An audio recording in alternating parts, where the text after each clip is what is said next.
Welcome to BookSight, a weekly podcast dedicated to accounting, bookkeeping, and small business tasks. Here's your host, Taylor Arndt.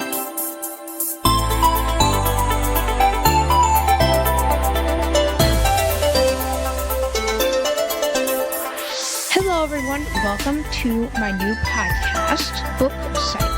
And in this podcast, I'm going to be talking about my journey as a blind bookkeeper and other challenges and other things that I do running my own business. And I'm also going to talk about accessibility and just different things about being a woman and also being blind in the bookkeeping and accounting industry. My name is Taylor Arndt, and I live in Austin, Texas. I originally am from Michigan, and that's where I grew up, but I moved to Austin about a year ago after I got a new job and I needed to relocate for health insurance reasons, and of course to be with my boyfriend. In this podcast, what I really want to do is I want to highlight my journey. Like I said, I want to talk about different challenges, I want to talk about different things that I'm doing, and I also want to do some interviews with different people, and I just kind of want to talk about my journey being a blind bookkeeper and owning my own business and dealing with different software and just kind of everything like that. What got me interested in bookkeeping in the first place? You may be wondering. Well, it's a very complicated story, but it really starts when I'm very young. I was about,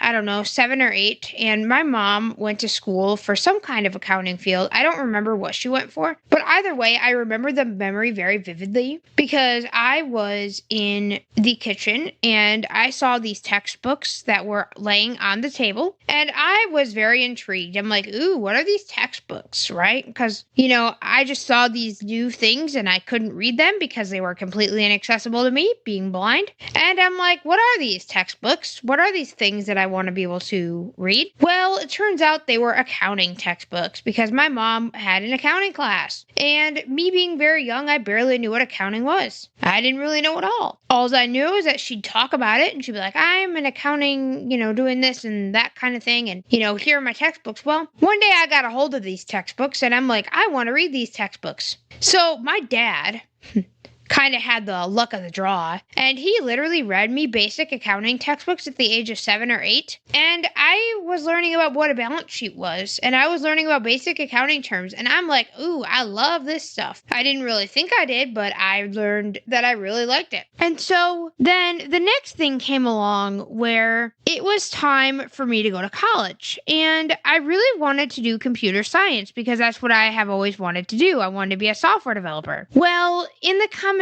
of being a software developer and realizing that there was so much math involved, and also realizing that we were in a global pandemic and the university I went to didn't have everything they needed to be able to survive the pandemic, and I lost my job helping students at the university. I was working at the Office of Information Technology, and I was helping blind students on campus with their web accessibility needs. And during the pandemic, I got laid off. And instead of sitting on my behind all day, just collecting unemployment from the state of Michigan, which by the way was really, really high because of the COVID pandemic, I decided that I was going to get off my butt and I was going to start a business. But I didn't start a business in finance, though. I started a business in website development because I always liked doing websites. At least I thought I did. And I did that for 2 years, and I realized I hate website development.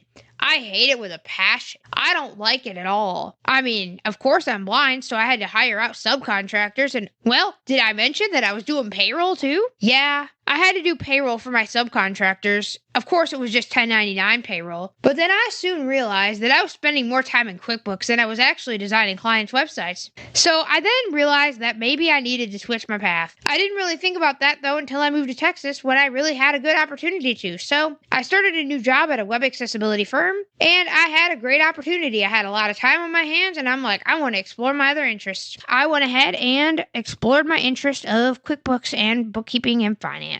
I went to the QuickBooks Pro Advisor certification. I took that training in 3 days. I couldn't stop studying it. After work, I'd go ahead and study it, and then eventually I was ready to take the exam. I learned a lot, and then I also was able to help my boyfriend with his books, and I've been practicing ever since. Finally, in September, I decided that I was going to bite the bullet, and I went ahead and opened up my business, Taylor's Financial Services. And right now, I feel like it is a great time to be a bookkeeper because they're in high demand. And not only that, but me as a blind bookkeeper, there's not a lot of us out there. And so I'm able to position myself in a very unique situation where I'm able to help clients. And I'm also able to educate them about accessibility. Not really accessibility in the traditional way, but I'm able to educate them that no matter what kind of disabilities you have, you can do anything you set your mind to. You just might have to find an alternative methodology. Back to my high school days. There's another factor that really made things interesting in terms of finance. You see, my dad, he is a very financially savvy person. He works at a construction company and he loves Dave Ramsey. Him and Dave Ramsey, it seems like, are best buddies. And if he had the opportunity, he'd probably go to Tennessee to meet him in person.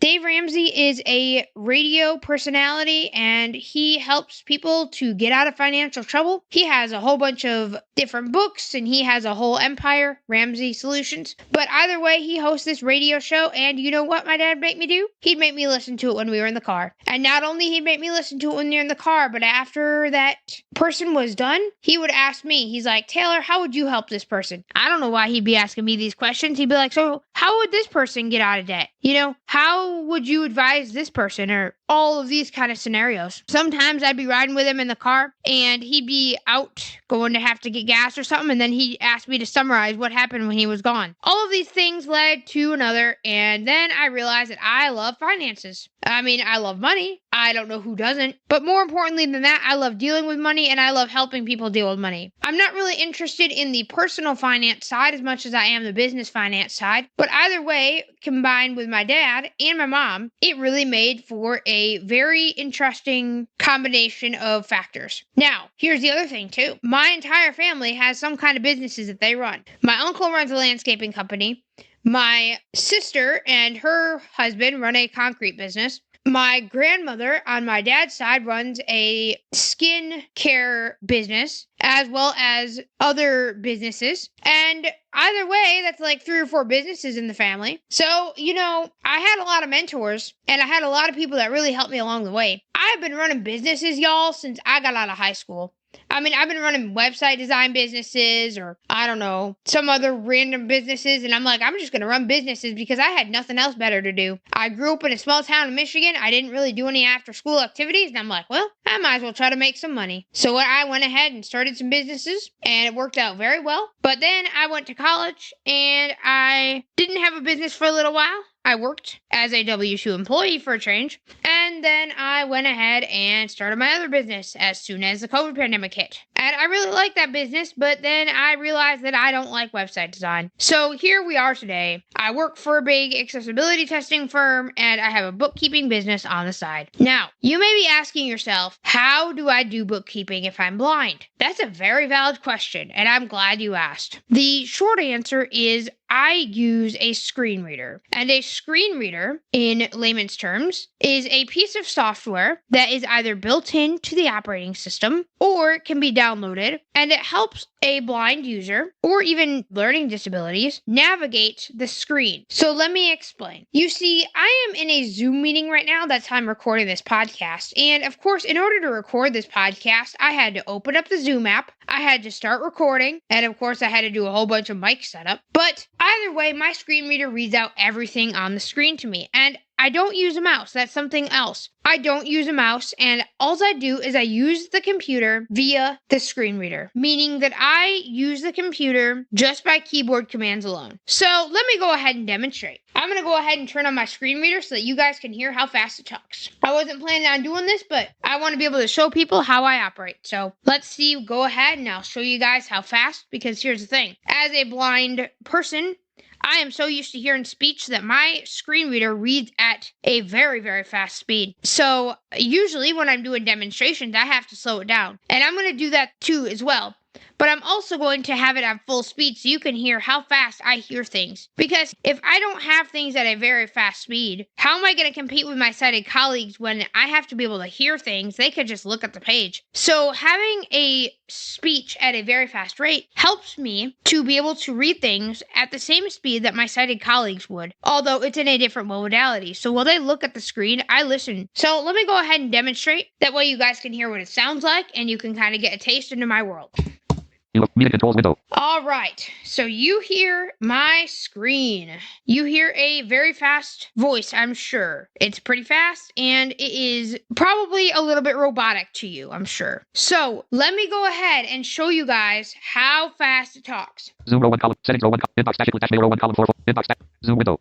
Media settings row 1 zoom row 1 column 1 1 media controls row 1 settings row 1 zoom row 1 media controls row 1.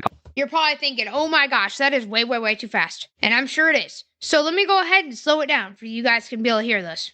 And you notice I'm not using a mouse. I'm just using up, down, left, right. I'm tabbing. I'm going through menus. And I'm navigating in a different way. But I'm able to do things an equivalent way most of the time as my sighted colleagues. Let me go ahead and go to the QuickBooks webpage so I can demonstrate. I'm not going to log into QuickBooks, but the reason I showed this in the podcast is because obviously you can't see it, right? So it kind of gives you an idea, right? Your screen is black right now. You're in a podcatcher, but I'm showing you a screen reader. And of course, it's almost like you have a black screen. If you're totally blind, that's kind of how it works. You can't see the screen at all. So I kind of like that I did this because you guys can hear my world without actually seeing the visuals. And oftentimes when people are learning to use screen readers, especially if they are low vision, as they call it, where you have partial sight, they will actually cover up the screen so you can't actually use it. So it's kind of a interesting way that I'm actually showing you guys this. So what I'm going to go ahead and do is I'm going to go to my Google Chrome. And the way I'm going to do that is actually not by clicking on it, of course, but I'm going to go to my desktop and I'm going to actually press one letter, and that's G. It's called first letter navigation, and it's basically my superpower. What it does is it helps me navigate through things fast. Obviously, I can't click on things, so first letter navigation helps me to be able to listen to things, and if I know exactly what I want, I can press the first letter of that application, and it will jump me right there. Let me demonstrate. So I'm going to press Windows D for desktop. Eloquence checkbox checked 3 of 16.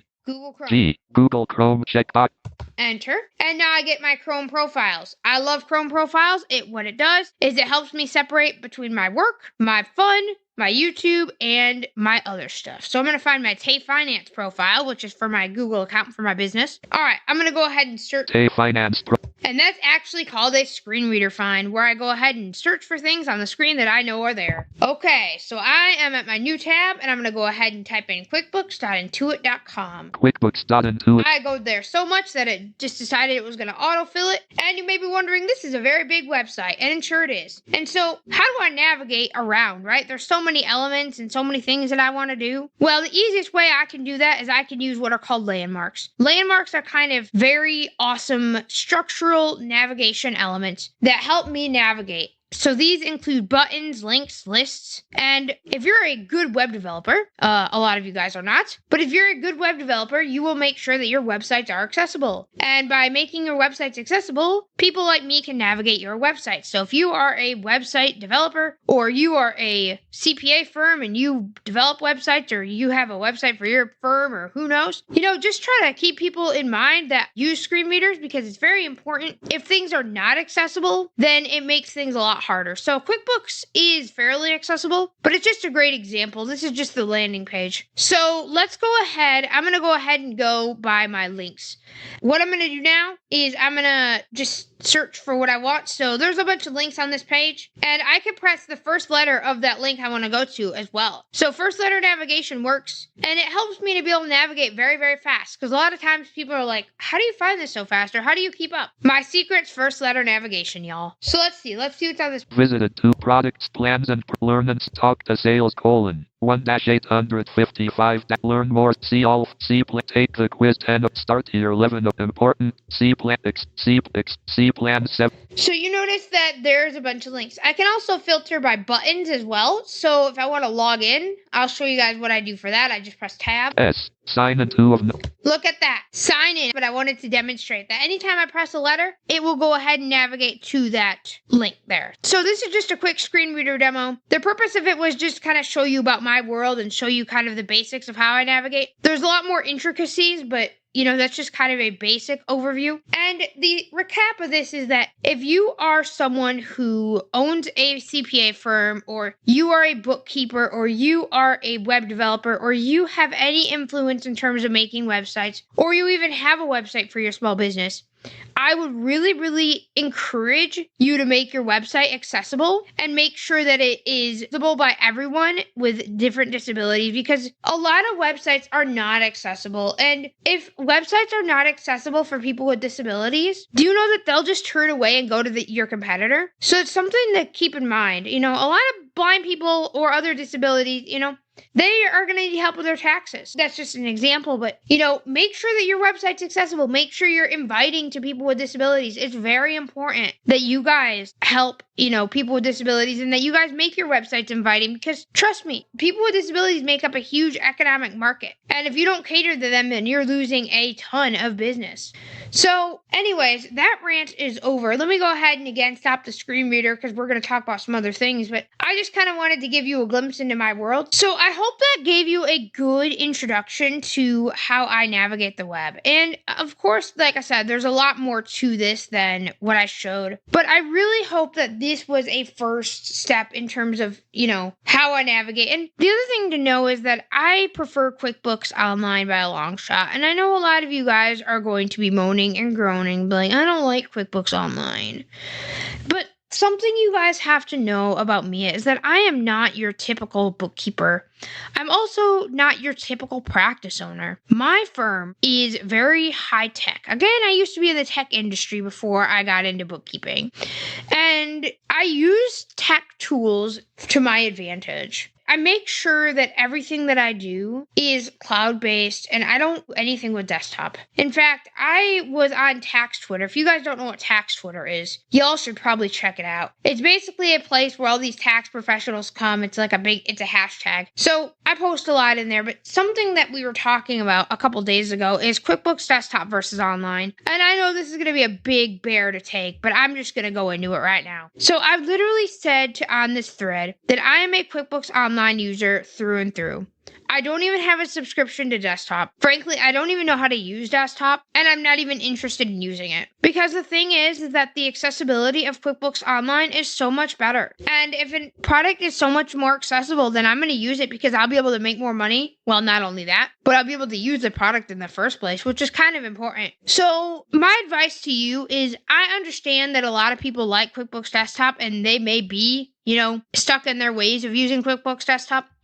But I urge you guys to check out QuickBooks Online. It's not as bad as you guys think. And also keep in mind that Intuit eventually is going to be phasing out QuickBooks Desktop. I know, y'all don't want to hear it. But the point is that a lot of things change. We have to be able to adapt to change. And I know that's very difficult. I know that people are like, I want to do this because this is my way. But with everything going on in the world, being able to adapt to change is so important. It's so important because you never know what the next product is to come down the pipeline. I was listening to the Cloud Accounting podcast. If you guys have not checked them out, I don't know what you guys are doing, but I discovered them, believe it or not, when I was going to Michigan. So my family, like I was saying earlier, lives in Michigan, and that's where I grew up. So I was going to a convention related to blindness. Actually, it was a convention called National Federation of the Blind, and I needed something to listen to on the way to Michigan. I was flying Allegiant, so they didn't really have Wi-Fi in the plane. I'm like, I better just download stuff. I didn't really know what I was going to download. So I go on YouTube and I just type in accounting podcast because I don't really know. I'm pretty new to the industry. And so the first result that came up was Cloud Accounting Podcast. I'm like, ooh, that sounds great. So I downloaded like 5 or 10 episodes. And by the time I got off that flight in Michigan, I maybe listened to like 2 or 3. And I couldn't stop listening to the Cloud Accounting Podcast, y'all. I was learning so much about the accounting industry that I had no idea about. About the CPA 150-hour problem, or the shortage of CPAs and crypto and FTX. And oh my goodness, I was learning a lot of stuff. And I'm just like, I can't stop watching this podcast. So I was listening to Cloud Accounting Podcast basically on the plane, where wherever I went, so I had to go there and back, obviously. And I was even listening to it in my free time when I was at my family's house. I know, I probably shouldn't, but I just couldn't stop listening to it. And then, of course, the other day, I was listening to the Cloud Accounting podcast, and I listened to another podcast that I like. It's called The Accounting Twins. And what this podcast is there's two twins, Norm and Becky, and one is going into public accounting, where they're getting their CPA, and the other is going into private accounting, where they're going to get a job in industry. And they basically talk about their different paths, so one is going to graduate school and getting a 30 credit hour classes for their CPA, and then the other is going to the workforce. And they talk about the contrasting between CPA and private, and of course, me as someone who never went to school for accounting, I have found that very interesting. And of course, the other reason too is that I am young. I know I sound young, and that's because I am. And these accounting twins, they're very young as well. They're basically my age. And so I found it really, really great because I was able to relate to them. And I was going home from the Zero Road show. I went there in Austin, and I won a Yeti cooler, which is always awesome. But I was going home, and I went home, and I was just so tired. So I literally listened to like 2 seasons or more of the Accounting Twins podcast. I couldn't stop listening to it. So, all of this being said, I'm probably rambling right now. But the thing is that I'm just truly grateful for everything going on. And I'm going to be kind of doing these episodes where I just talk about whatever's on my mind. It's going to probably be all over the place because I am all over the place. I have ADHD, so, I'm just all over the place. But the point is that I have grown so much, and I just fell in love with bookkeeping. I love it. I've got, like I said, 2 clients right now. I've got my boyfriend who runs a software company, and then I've got a hair salon. And it's just been really, really great because I've been able to grow so much and help them. And, they don't care about my blindness. They don't care because they know that I can do the job well, and they really like that I can pay attention. And so just because I'm blind or just because there's another disability does not mean I can't do the bookkeeping job well. In fact, sometimes people say that I could do it better because I pay more attention, and just kind of like the name suggests, right? BookSight. I have the site, I guess, to make my books good, right? I, pay attention to details, and I make sure it's all right. And so my moral of the story is y'all don't have to be afraid. If you are in this situation and you're thinking about being a bookkeeper and you want to start a side hustle, what are you waiting for? There's so much work out there to be had. It's a great thing to do, and it's awesome if you like numbers and you like finances and doing bookkeeping. And, great thing to do is go in the demo company and even try to do bookkeeping for yourself. Heck, set up a QuickBooks account and see if you like tracking your personal finances if you really wanted to do that as a start. And just kind of see if you like it. And then from there, go on. So that is kind of what I wanted to talk about today. And I really am thankful that I decided I was going to start this podcast because it was kind of an idea. I guess one more thing though is last night I went to the FreshBooks meetup. FreshBooks is another competitor to QuickBooks, and I walked in the room and they were like, "Hi Taylor," and I'm thinking to myself, how do these people know my name? I kind of crazy. So it turns out that I was talking to them, and shout out to Bookkeeping Side Hustle for Kate. If you guys haven't checked out her channel, please do. You guys are missing out a lot. She posts a lot of great videos about bookkeeping and different things like that. I'll have a link in the description in the show notes. But Kate basically told the people at FreshBooks that I was coming and that they should probably do some research about accessibility for the blind. If that doesn't say anything about the community of bookkeepers and how many people want me to succeed in everything else, y'all, I don't know what does. I've never been treated so nice in my life. These FreshBooks people are awesome. Shannon and Twyla and Alex, and oh my gosh, everyone is just awesome. I'm going to be actually working with FreshBooks. So I don't know. And of course, then we went out and, I went to like a get together after the thing. So I didn't end up going home till like 11:30 or midnight last night. Of course, I had to work this morning. But y'all, it was so worth it. I made great connections. And of course, you could not forget about Matt and Cameron from Callbox. Oh my gosh. Because they were raffling off some AirPods Pro. And let me explain what Callbox is. They're actually a local Austin company. And what they do is they help automate your their AR, accounts receivable. So let's say that you've got a client who just doesn't want to pay, and they just don't want to pay you at all. And you're kind of thinking as the owner, oh my gosh, I don't want to chase this client because it's awkward. They're going to see I don't have any employees. There's a solution, y'all. It's called Callbox. So what Callbox does is they kind of help you to be able to automate your accounts receivable. So they plug into your different accounting software, QuickBooks, FreshBooks, Xero, all of those things. And they basically are an app partner, and they can help you automate your accounts receivable. They can help make phone calls to your clients, or, kind of show you different reports about your accounts receivable and all that kind of fun stuff. So Matt and Cameron, shout out to them. Again, I'm going to put a link in the description. Check out Callbox, and they're pretty great. But long story short, they did a AirPods Pro raffle last night, and I didn't win, but hey, it's okay. They were all kind of making a joke. They're like, man, Taylor wins everything. I'm like, y'all, I really don't. I actually don't win hardly anything. So I said that was kind of an anomaly.